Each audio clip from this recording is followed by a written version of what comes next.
Mr. Mayor, members of the council, and fellow citizens.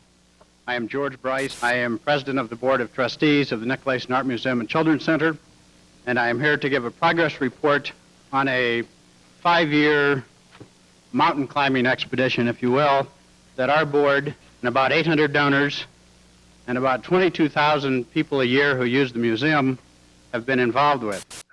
Dark hair. I'm here to give a progress report. It turned white during the neck, the whole campaign. It went from that dark to what it is now. This would have been 88. Yeah, it's 1988. Talks with his hands.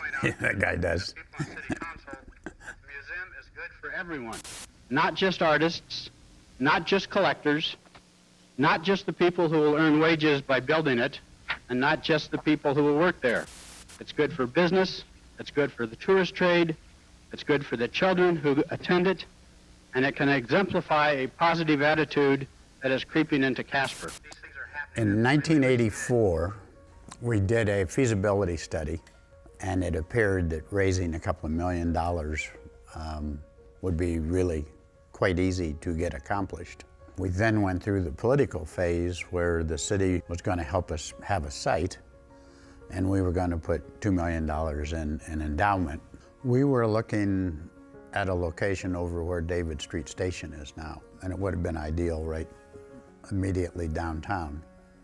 And then First Interstate went to the city council and said, man, if we got a lumber yard for you. And they started talking about this old building. First Interstate owned the mortgage on it and made it available to the city at one heck of a bargain. We grudgingly gave up what we wanted right next to downtown, and the more we saw what could happen to this space, the better this got. This space that we're in right now, the vault, was going to be the largest temperature-controlled storage area west of Minneapolis and east of Reno. So we were pretty excited that we could have this type of facility to help support a museum. Let's talk about Jane True. When your mom was on the NIC board, she would constantly say to the rest of the board, you can't think too big. You gotta think big, but you can't think too big. She was one of those people that did think big and didn't want to be constrained by the old adage of, I wish I should have done that.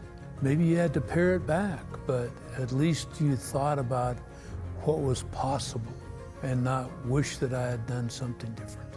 And she was the one that campaigned for the vault. What she'd seen and learned was that you needed space and you needed walls to hang things on. It's not all about art, it's about preserving the history of the West.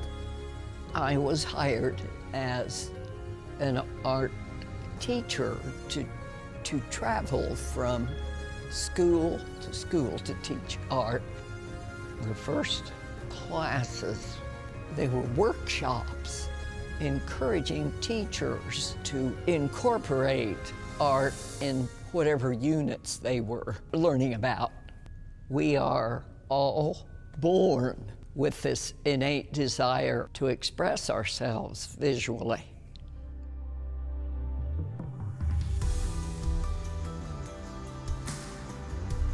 The NIC is very amazing. What's your favorite part about being creative? I get to do things I'm not supposed to.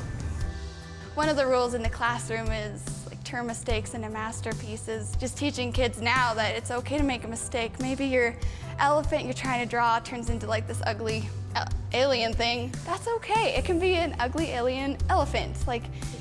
Express that. They're in an art museum. They get access to not only the classroom setting, but also a gallery of artwork. We have classes all the way up into senior citizens. We offer dementia care, therapeutic classes. And if you talk to those people that are in them, they absolutely adore it. Really, the future of the NIC is just progressing our relationships and having people know that we are here for them. From an outsider coming in, I knew the NIC was important, and I really valued the art education aspect of it because I do have kids. So it was a huge responsibility knowing that it had this long history, and I didn't even realize when I got here that it had been around for 50 years at that point. I also realized when I got here that we had this amazing collection and it wasn't being loved the way it should. But I had somebody on staff, and Amanda, our curator, who loved our collection. And so putting her focus on it for the last couple of years and rebuilding the vault and taking care of our permanent collection was important to both of us. It's going to be something that for generations of Casper, they're going to be able to appreciate the permanent collection that we have, which is extraordinary for a museum this size, to have the Picassos and the Matisses and the, Remington and all of the things that we have that were entrusted to us, and that I don't know if we lived up to the trust that we had, but I do know now. I could look anybody in the eye and say, if you entrust us with something for our permanent collection, it will be loved and cared for generations. Having worked with nonprofits for 30 years, I always see that organizations get in the most trouble when they don't remember what their mission is and they forget about what their vision is. And I think for a time, this place lost its grasp of why it was here. And if you really look at the vision, which is to be the cultural anchor, and you focus on that, you can do amazing things. And from the start I said, we're not going to be able to become what we want until we become what we should have been all along. There's a finite amount of money available in the community for any organization, but the organizations that rise to the top are the ones that really deliver on what they are and also hold a unique place in the community. So as long as I can breathe, there's going to be partnerships and opportunities that if we sit down and have conversations together, we can make wonderful things happen.